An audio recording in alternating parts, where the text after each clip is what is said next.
Liquor scam సంబంధించి తొవ్వే కొద్దీ ఒక్కొక్కరు పేర్లు అయితే వెలుగులోకి వస్తున్నాయి. మరి ముఖ్యంగా చూసుకుంటే జగన్మోహన్ రెడ్డి సోదరుడు అనిల్ కుమార్ రెడ్డి లిక్కర్ స్కామ్ సంబంధించి పాత్ర ఆయనది కూడా ఉందని మనకైతే సమాచారం వస్తుంది. అసలు ఏం జరుగుతుంది లిక్కర్ స్కామ్ సంబంధించి ఇలాంటి డిస్కషన్ చేసే ముందు స్టూడియోలో ఉన్నారు ప్రముఖ రాజకీయ విశ్లేషకులు అడుసుమల్లి శ్రీనివాస్ గారు ఉన్నారు. వారిని విషయాలను తెలుసుకునే ప్రయత్నం చేద్దాం. నమస్కారం సార్. నమస్కారం అండి. సార్, లిక్కర్ స్కామ్ సంబంధించి తొవ్వే కొద్దీ కొత్త పేర్లు అయితే వెలుగులోకి వస్తున్నాయి. మరి ముఖ్యంగా చూసుకుంటే జగన్మోహన్ రెడ్డి సోదరుడు అనిల్ కుమార్ రెడ్డి పేరు కూడా ఉందని వస్తుంది. ఎలా చూడాలి సార్? అసలు చూసేది ఏముంది, వాళ్ళందరూ ముఠా అండి, దొంగల ముఠా.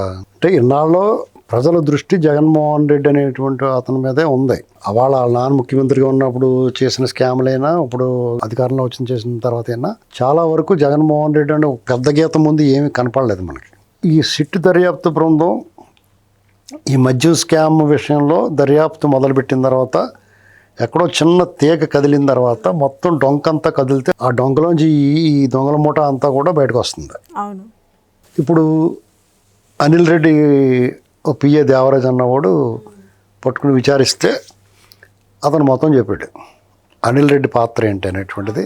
ఈ రాజకేశ్ రెడ్డి ఇచ్చిన సొమ్ము అనిల్ రెడ్డి ద్వారా లేకపోతే ఈ దేవరాజ్ ఎవరికి చేరాశాడు, అంతిమ దోపిడీదారుడు ఎవడనేటువంటిది ఇదంతా కూడా అక్కడికే వెళ్ళిపోయిందండి బాబు. మేము ఏమైనా తీసుకుంటే ఒక్క నోటు తీసుకుంటాం కట్టలోంచి. ఇప్పుడు వీళ్ళ దోచేసిన సొమ్ము మిషన్లు పెట్టి లెక్కెడతానికి కూడా చేతులు నొప్పి పడతాయి వాళ్ళకి. అప్పుడు ఏం చేసి ఉంటారంటే చాలా వరకు అయిపోయిన తర్వాత తూకం వేసి ఉంటారు. వెయింగ్ అంటే ర్యాండమ్గా కొంత ఒక సంచుల నిండా ఈ కట్టలు పెట్టేసి దాన్ని తూకం వేసేస్తారు. సపోజ్ ఒక క్వింటాల్ వచ్చిందనుకో, క్వింటాల్కి ఎన్ని నోట్లు ఉన్నాయి, ఎన్ని లక్షలు ఉన్నాయి చూసుకుంటారు. ఇంకా అలా కొంచెం ఎక్కువ తక్కువలో మీకు అలాగే ఇన్ని క్వింటాలు వచ్చింది, ఇన్ని లక్షలు ఉంటాయి ఇందులో ఎటువంటి లెక్కలోకి వచ్చేస్తారు. ఎందుకంటే ఒక స్టేజ్ దాటిన తర్వాత ఆ కట్టలో 50 తగ్గింది 100 తగ్గింది ఏం ఉండదు. ఇంకా ఆడు సొమ్ము ఏం పోయింది, ఆడు బాబు సొమ్ము ఏం కాదు కదా, సంపాదించింది ఏం కాదు కదా, ఇదంతా దొబ్బేసింది కదా. అంచేత ఇది వాళ్ళ వ్యవహారం అలా సాగుతుంది. దీంట్లో ఈ నెట్వర్క్లో రాజశేఖర రెడ్డి అనేటువంటి ఆయన కుటుంబానికి బ్రహ్మాండమైన మేలు చేశాడు. అందరూ ఏమనుకుంటారు ఈ రాష్ట్రాలకి నిన్న మొన్న ఆయన వర్ధంతి కూడా అయింది, తెగబూగుడేరు అందరూ ఉన్నాయి. అసలు వాళ్ళు చేసిన దోపిడీ, ఆయన ఒక్కసారి ముఖ్యమంత్రి అయ్యాడు, ఇక వాళ్ళ కుటుంబం అనేటువంటిది ఎక్కడెక్కడ మూలన ఉన్నప్పుడు కూడా 1000 కోట్లకి అధిపతులు అయిపోయారు. సడన్గా పెద్దోళ్ళు అయిపోయారు. వాళ్ళంతా టాప్ లెవెల్కి వెళ్ళిపోయారు, విదేశాల్లో స్థిరపడిపోయారు. లండన్లో ఉన్నారు, ఆఫ్రికన్ కంట్రీస్లో ఉన్నారు. ఈ 20 సంవత్సరాల్లో వాళ్ళ బాగు నడమంత్రపు సిరి అనేటువంటి దాన్ని దాటిపోయి మేము తరతరాలుగా మేము ఆస్తిపరులు అనేటువంటి దాన్ని ఎస్టాబ్లిష్ చేసుకుంటానికి పనిచేసింది. ఇప్పుడు మీకు తెలియదు కదా, ఇప్పుడు 20 ఏళ్ళు అయిపోయింది. వీళ్ళు మొదలెట్టినప్పుడు ధన యజ్ఞం మొదలెట్టినప్పుడు మీకు తెలియదు కదా మీ తరానికి. వీళ్ళందరూ నిజమే కోల్సు, జార్జి రెడ్డి, ఆ రెడ్డి, ఈ రెడ్డి, వీళ్ళందరూ వైఎస్ వీళ్ళందరూ ఉన్నారు, అవినాష్ రెడ్డి వీళ్ళందరూ అసలు ఎవరు ఎక్కడున్నారు, వీళ్ళంతా ఎక్కడి నుంచి వచ్చారు వీళ్ళంతా. కాబట్టి వైఎస్ చనిపోయిన తర్వాత కొంతమంది బయటకు వచ్చారు, ఆయన బతుకుండగానే కొంతమందికి వాళ్ళు కావాల్సింది ఇచ్చేసాడు.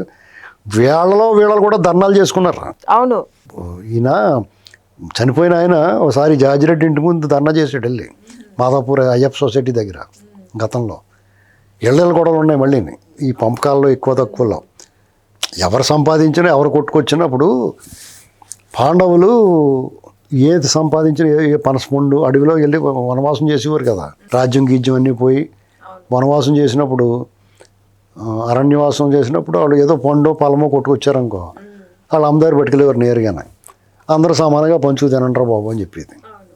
భీముడు కొంచెం ఎక్స్ట్రా పెట్టమనేది. అలాగా రాజశేఖర రెడ్డి హయాంలో ఏం కొల్లగొట్టేసినా వాళ్ళందరికీ పంచిపోడు. జాతక అందరినీ లెవెల్ చేసుకుంటూ వచ్చాడు. కొడుకు కొంచెం ఎక్కువ చేశాడు, భీముడికి ఎక్కువ ఇచ్చినట్టుగా ఈయన కొడుకు కాబట్టి కొంచెం ఎక్కువ వాటా ఇచ్చాడు కొడుక్కి. ఏంటండి ఇది రాజశేఖర రెడ్డి గారి హయాంలో క్విడ్ ప్రోకోలో జగన్మోహన్ రెడ్డి ఒకడో దొరికేశాడు. వీళ్ళందరూ తప్పించుకున్నారు, వాళ్ళ మీద దృష్టి పెట్టలేదు అప్పుడు. ఇప్పుడు ఈ దర్యాప్తు బృందం మొత్తం అందరినీ లాగుతుంది. తీగ లాగితే డొంక వాళ్ళ మూలాలన్నీ కదులుతున్నాయి. ఇప్పుడు ఏం చేయాలంటే 20 ఏళ్లలో వీళ్ళు ఆర్థిక సామ్రాజ్యాలు అన్నిటిని కూకటి వేళతో పెకలించాలి. అర్థమైందండి. రకరకాల వ్యాపారాలు స్థిరపడ్డారు వీళ్ళంతా. ఇదంతా కూడా వాళ్ళు ఏ మట్టి మోసి వ్యవసాయం చేసి చిన్నదో పెద్దదో సొంత వ్యాపారం చేసి సంపాదించింది కాదు. కాబట్టి ఈ దేశం పాలకులు ఎవరైనా సరే, దర్యాప్తు అధికారులు ఎవరైనా సరే ఈ దేశాన్ని దృష్టిలో పెట్టుకోండి. బాధితులు ఉన్నారో, బాధా సర్పదృష్టులు ఉన్నారో, ఒక పూట అన్నం లేక బాధపడే వాళ్ళు ఉన్నారు, చాలామంది కష్టానికి ప్రతిఫలం పొందిన వాళ్ళు ఉన్నారు, ఆరుగాలం కష్టపడి పనిచేసిన రైతులు ఉన్నారు, వాళ్ళకి కష్టపడి పనిచేసిన దానికి వాళ్ళు పండించిన దానికి గిట్టుబాటు ధర రాని వాళ్ళు ఉన్నారు. వీళ్ళందరి తరపున ఒక్క క్షణం ఆలోచించి ఈ బడబాలను దాశరథి కృష్ణమాచార్య రాసిన ఒక గేయం ఉంటుంది. ఆ చల్లని సముద్ర గర్భం దాచిన బడబాలనమెంతో, ఆ నల్లని ఆకాశం కానరాని భాస్కర్లందరో, ఇలాగా ఈ భూగోళం పుట్టుక కోసం రాలిన సురగోళాలు ఎన్నో, ఈ మానవ రూపం కోసం జరిగిన పరిణామాలెన్నో, ఒక రాజును గెలిపించుటలో ఒరిగిన తెగిపడిన నరకంఠాలెన్నో అనేటువంటిది సాగుద్ది ఆ గేయం. అవును. అలాంటి పరిస్థితుల్లో ఒక్కసారి ఆలోచించండి, ఈ సామ్రాజ్య నిర్మాణానికి ఎన్ని లక్షల కోట్లు, ఎంత అవినీతి సామ్రాజ్యం నిర్మించుకోవడానికి ఎంతమంది కడుపులు కొట్టారు, ఎంత మోసం చేశారు, మంచిదనం మాటున చిరునవ్వు మాటున ఈ దుర్మార్గాన్ని ప్రజల కడుపులో తీసుకుని ఎలా దొబ్బేశారు అనేటువంటిది దయచేసి ఎస్టాబ్లిష్ చేయాలి. ఎందుకంటే వాడు ఏదైనా సక్రమమైన వ్యాపారం చేసి అనేక మంది వ్యాపారవేత్తలు ఉన్నారు, అదానీ కానీ, అంబానీ కానీ, టాటాలు కానీ, రామోజీరావు గారు కానీ, మన రాష్ట్రంలో చెప్పుకుంటే దివీస్ కానీ, లేకపోతే రెడ్డి ల్యాబ్స్ కానీ, వీళ్ళందరూ స్టెప్ బై స్టెప్, లేకపోతే హెరిటేజ్ గురించి మాట్లాడతారు, వీళ్ళందరూ స్టెప్ బై స్టెప్ వాళ్ళు దశాబ్దాల తరబడి ఆర్థిక సామ్రాజ్యం నిర్మించుకున్నారు. వీళ్ళు ఎక్కడి నుంచి వచ్చింది ఇదంతా? ఒక్కసారి దర్యాప్తు బృందాల పాలకులు కూడా ఇలాంటి అవినీతి వృక్షాలని కోకట వేళ్లతో పెకలిస్తేనే కానీ మనం అనిల్ రెడ్డి ఉన్నాడో, సునీల్ రెడ్డి ఉన్నాడో, లేకపోతే పాలాజీగో, ఇవన్నీ ప్రతిరోజు చెప్పుకుంటున్నాం. అది కాదు, దీని పరిష్కారం కావాలి. ఆడు చేసాడు, ఈడు చేసాడు అంటున్నాం, అది వాళ్ళు ఎప్పుడు చేస్తూనే ఉంటారు వాళ్ళు. కానీ దాని పరిష్కారం కావాలి. ఆ పరిష్కారం వైపు ఆలోచించి ఇప్పుడున్న ప్రభుత్వం, ఎన్డీఏ ప్రభుత్వం, కేంద్ర డబుల్ ఇంజిన్ సర్కార్ కాబట్టి వీళ్ళని మీరు ఒకసారి కోకటి వేళ్లతో పెకలిస్తే వాళ్ళు నిర్మించిన ఆర్థిక సామ్రాజ్యాన్ని కూలగొట్టి వాళ్ళు దొబ్బేసిన డబ్బులన్నీ ప్రజలకు అంకితం, ప్రభుత్వానికి జమేసుకుంటే మీరు చేసే ప్రాజెక్టులు అప్పులు చేయాల్సిన అవసరం ఉండదు, ప్రజలకు మేలు చేసిన వాళ్ళు అవుతారు, వాళ్ళ అభివృద్ధికి కారకులు అవుతారు, వాళ్ళ భవిష్యత్తు నిర్మించగలుగుతారు, మీరు ఇచ్చిన భరోసా నిలబెట్టుకోగలుగుతారు. ఇది చేయాల్సిన పని. సార్, పదే విమర్శిస్తూ ఉంటారు, రైతులకి యూరియా అందట్లేదు, ఎరువు అందట్లేదని.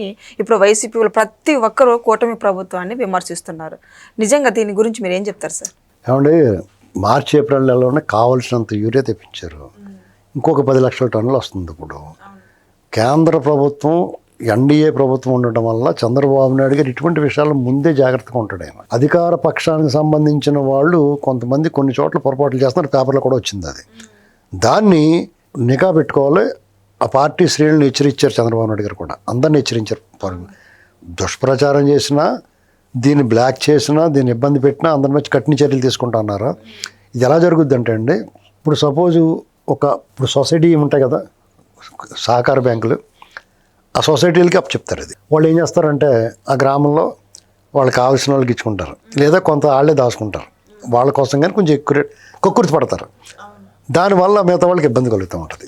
దీన్ని మళ్ళీ సంవత్సరం దొబ్బెద్దరు, కానీ ఈ సంవత్సరం కొంచెం మంచి పేరు వచ్చేలాగా ఇవ్వాలి కదా పార్టీ శ్రేణులు, పార్టీ నాయకులు, ఎమ్మెల్యేలు అందరూ ఏం చేయాలంటే, మరి బాబు అంతా దొబ్బేయకుండా బాబు, కొంత రైతులు ఇబ్బంది పెట్టకుండా అని చెప్పుకోవాలి. ఇది ఏమవుతుందంటే వాళ్ళు ఆవురమంటూ ఉంటారు, అందరూ ఎంతో కొంత లాగేలాగా ప్రభుత్వం చిత్తశుద్ధితో పనిచేస్తుంది, రైతుల పట్ల బాధ్యత ఉంది. చంద్రబాబు నాయుడు గారు కానీ ప్రభుత్వం కానీ ఎలాగైనా సరే ఇబ్బంది పెట్టకూడదు అనుకుంటారు. పయ్యావల కేశవరావు గారు హెచ్చరించారు, చంద్రబాబు నాయుడు గారు హెచ్చరించారు, అనేక మంది మంత్రులు అందరూ కూడా చెన్నాయుడు గారు వివరాలు చెప్తాను, ఎంత వచ్చింది, తప్పు చేయకండి అని చెప్పేసి. అయినా సరే అనావైడబుల్ ఇది, ఎందుకంటే మనలోనే లోపం ఉంది. మీకు ఇక్కడ ఆ డిమాండ్ అంత ఎగబడాల్సిన అవసరం లేదు, దాన్ని వాడొద్దని చెప్తున్నారు. మీకు మరీ మితిమీరిన ఎరువులు, పురుగు మందులు కొట్టకుండా ఉండటానికి ప్రయత్నం చేయాలి రైతులు కూడా. ఎందుకంటే అది ఒక వేలం పెరిగిందా, అది కూడా ఇప్పుడు సపోజు అంటే ఇదేదో హితవు చెప్తున్నాను, నీది కాబట్టి తాటి ఎక్కువ ఎదురెక్కమన్నా అనకూడదండి. సపోజ్ ఉల్లిపాయలు పెరిగిపోయింది అనుకోండి రేటు, 4 రోజులు ఉల్లిపాయలు లేకుండా తింటే దాని డిమాండ్ ఆటోమేటిక్గా తగ్గుద్ది. బాగా డౌన్ అయిపోయింది అనుకుంటే అప్పుడు కొనుక్కొని ఉల్లిపాయ కూర వండేసుకోండి, సాగుగా దొరికినప్పుడు రైతులకు మేలు చేసినట్టు. ఇలాగ మన చేతిలో కూడా ఉంటుంది కొంత. ఇప్పుడు సినిమా టికెట్ దొరకట్లేదు, చాలా బ్లాక్లో కొనేసుకునేవారా, ఒక్క పూట ఆగితే దాని డిమాండ్ చచ్చిపోద్ది. ఏదైనా సరే మనం కొంచెం సమయం పాటించాలి. ఇప్పుడే కావాలంటే ఇప్పుడు ఏదైనా హాస్పిటల్లో ఎమర్జెన్సీ అనుకోండి, అది ఇంకా అది వేరే. ఇప్పుడు కరోనా వచ్చినప్పుడు ఈ గ్యాస్ ఆక్సిజన్ కోసం ఉన్నది, అదంటే ఇక తప్పదు, ప్రాణాపాయం కాబట్టి. ఉత్తుపున్నానికి సినిమా చూడటానికి క్రికెట్ చూడటానికి కూడా బ్లాక్లో కొనుక్కోవడం. ఇది మన చేతిలో ఉల్లిపాయ లేకుండా తినలేమా? చాలామంది ఉల్లిపాయ వాడరా, జైన్లు గట్ట వాళ్ళు ఉల్లిపాయ వాడరా. వాళ్ళు తినట్లేదా? వాళ్ళు బతకట్లేదా? అంటే పోనీ అది రేటు తగ్గిపోయినప్పుడు మరి వాళ్ళ రైతుల గురించి నువ్వు ఎక్స్ట్రా అయినా కొంటున్నావా? కొంటలేదు కదా. ఎప్పుడైతే పెరిగిందో అప్పుడే కొంటాడు ఎక్స్ట్రా, ఇంకా పెరిగిపోద్దేమో అని. తగ్గిపోతున్నప్పుడు తగ్గిందిరా బాబు 2 కేజీలు ఎందుకు 10 కేజీలు వేయి అన్నాం అనుకో, ఆటోమేటిక్ దాని డిమాండ్ పెరిగితే రైతు తింటాడు. ఇలాంటి కొత్త విచక్షణతో ఆలోచిస్తే ఈ రకమైన ఒత్తిళ్ళు, బ్లాక్ మార్కెట్, ఈ రకంగా దాచుకుని అమ్ముకుంటా అలా ఉండవండి. సపోజ్ 300 అనుకోండి బస్తా, యూరియా బస్తా, ఎవడన్నా 600 ఉన్నాడు అనుకో, నాకు వద్దు బాబా అని వెళ్ళిపోవాలి. అప్పుడు ఏం చేస్తాడు? అది ఏం చేసుకుంటాడు? తినే వస్తువు కూడా కాదు కదా. కాబట్టి లోకల్గా ఉన్న లీడర్స్ కూడా ఈ రకంగా వాళ్ళు అభిమానించే పార్టీకి, నాయకులకి చెడ్డ పేరు రాకుండా వ్యవహరించాల్సిన బాధ్యత వాళ్ళ మీద ఉంది. అంతే తప్ప ఆంధ్రప్రదేశ్కి అయితే యూరియా కొరత లేదు. కేంద్ర ప్రభుత్వం ఈ విషయంలో చంద్రబాబు నాయుడు గారి విజ్ఞప్తి మేరకు వాళ్ళ అవసరానికి మించి ఇచ్చారు. కాబట్టి మనం కేంద్ర ప్రభుత్వాన్ని కానీ అంటాం లేదు. ఎవరైతే దీన్ని డిస్ట్రిబ్యూట్ చేస్తున్నారో, పంపిణీ చేస్తున్నారో వాళ్ళ దగ్గర లోపం ఉంది. ఆ లోపం జరగకుండా వివిధ స్థాయిలో ఉన్న నాయకులు దాన్ని కంట్రోల్ చేయాలి. సార్, ఈ రోజున రైతులకి యూరియా అందేంత వరకు మేము ధర్నా చేస్తామని వైసీపీ వాళ్ళ పక్క, మరో పక్క ఏమో రాష్ట్రంలో అభివృద్ధి లేదని మరో పక్క వాళ్ళు వ్యాఖ్యలు చేస్తున్నారు. ఎలా చూడాలి సార్ అసలు? వైసీపీ వాళ్ళకి యూరియా ఇలాంటి ఇవన్నీ అంది వచ్చిన అవకాశాల్లో కనపడతాయి. కొన్ని జిల్లాలు అసలు లేదు కొరత, 4-5 చోట్ల ఉంది. వర్షాలు పడినప్పుడు సాధారణంగా ఏం చేస్తారంటే రైతులు ఆ యూరియా వేసుకొని దానికి అలవాటు పడిపోయారు. ఆ కొరతను తీసుకెళ్తారు. ఏమంతా చాలు వాళ్ళు ఇచ్చేసిన తర్వాత నోరు మూసుకుంటారు. అది సమస్య కాదండి. అభివృద్ధి లేదు, లేకపోతే ఉద్యోగాలు లేవు, వాళ్ళకి అంత వాల్యూ ఉండదండి. ఎందుకంటే లబ్ధిదారులు ఉన్నప్పుడు పెన్షన్లు ఇవ్వట్లేదని గొడవ చేశారనుకోండి, వీళ్ళు ఇచ్చేస్తున్నారు కదా, అవి అంత నిలబడవు. వాళ్ళని చూసి నవ్వుకుంటారు జనం. దాని గురించి పెద్ద వరి అవ్వక్కర్లేదు. వీళ్ళ పని వీళ్ళ చిత్తశుద్ధితో వాళ్ళ గురించి భయపడాల్సిన అవసరం ఉండదు.